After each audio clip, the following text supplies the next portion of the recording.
ଛୋଟ ଗାଁର ଭ୍ରମ ସୃଷ୍ଟି କରୁଛି କେନ୍ଦୁଝରର ବଡ଼ଡେରା ତାରିଣୀ ମନ୍ଦିର।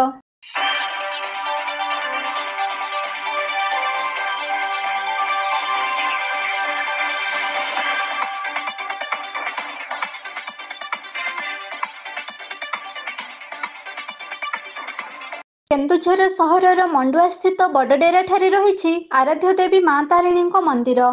ସୁନ୍ଦର ଏବଂ ଶାନ୍ତ ପରିବେଶର ବାତାବରଣ ମଧ୍ୟରେ ଏକ ପବିତ୍ର ସ୍ଥାନରେ ନିର୍ମାଣ ହୋଇଛି ସଙ୍କଟହାରିଣୀ ମା ତାରିଣୀଙ୍କ ମନ୍ଦିର, ଯାହାକି ଆଜି କେନ୍ଦୁଝର ସହରକୁ ଗର୍ବ ଓ ଗୌରବ ଆଣିଦେଇଛି। ମନ୍ଦିର ବେଢ଼ା ମଧ୍ୟରେ ଥରେ ପାଦ ଥାପିଦେଲେ ଜଣାଯାଏ ନାହିଁ ଯେ ଏହା ଘଟଗାଁ ପୀଠ କି କେନ୍ଦୁଝରର ବଡ଼ଡେରା ତାରିଣୀ ମନ୍ଦିର।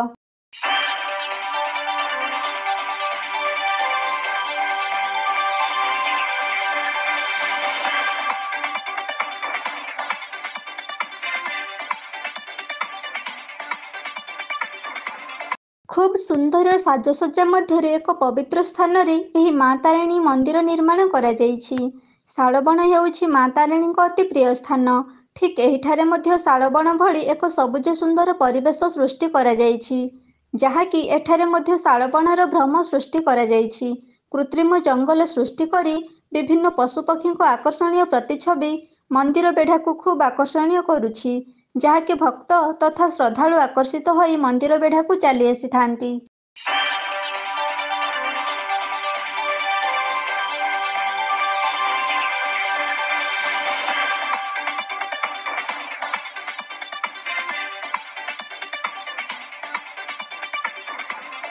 ରୀତିନୀତି ଅନୁସାରେ ପ୍ରତିଦିନ ମା ତାରିଣୀଙ୍କ ପୂଜାର୍ଚ୍ଚନା ଯଥାବିଧି ଅନୁସାରେ କରାଯାଉଛି।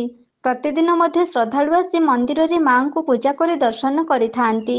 ସକାଳେ ସନ୍ଧ୍ୟାରେ ପ୍ରତିଦିନ ମାଙ୍କ ମନ୍ଦିର ବେଢ଼ାରେ ଭକ୍ତଙ୍କ ଗହଳି ଲାଗିଥାଏ।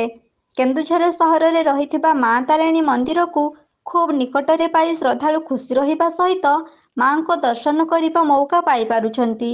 ଏବେ କେନ୍ଦୁଝର ସହରରେ ଦେବୀ ମନ୍ଦିର ମଧ୍ୟରେ ଏହି ବଡ଼ଡେରା ମା ତାରିଣୀ ମନ୍ଦିର ଅନ୍ୟତମ।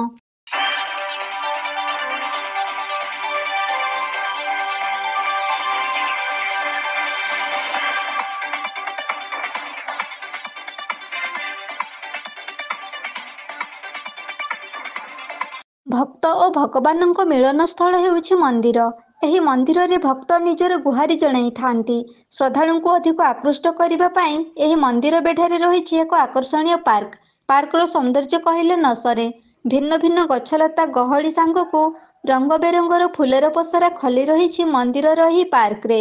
ମା ତାରିଣୀଙ୍କୁ ଦର୍ଶନ କରିବା ସହିତ ପାର୍କର ମନଲୋଭା ପରିବେଶରେ କିଛି ସମୟ ପାଇଁ ଜଞ୍ଜାଳମୟ ଜୀବନକୁ ଉପଭୋଗ କରିବା, ଏହା ହେଉଛି ପ୍ରକୃତ ସ୍ଥାନ। ସୁନ୍ଦର ପରିବେଶର ମନଲୋଭା ପରିବେଶ ମଧ୍ୟରେ ଥିବା ଏହି ମା ତାରିଣୀ ମନ୍ଦିର କେନ୍ଦୁଝର ସହରରେ ଏକ ପ୍ରସିଦ୍ଧ ଲାଭ କରିଛି।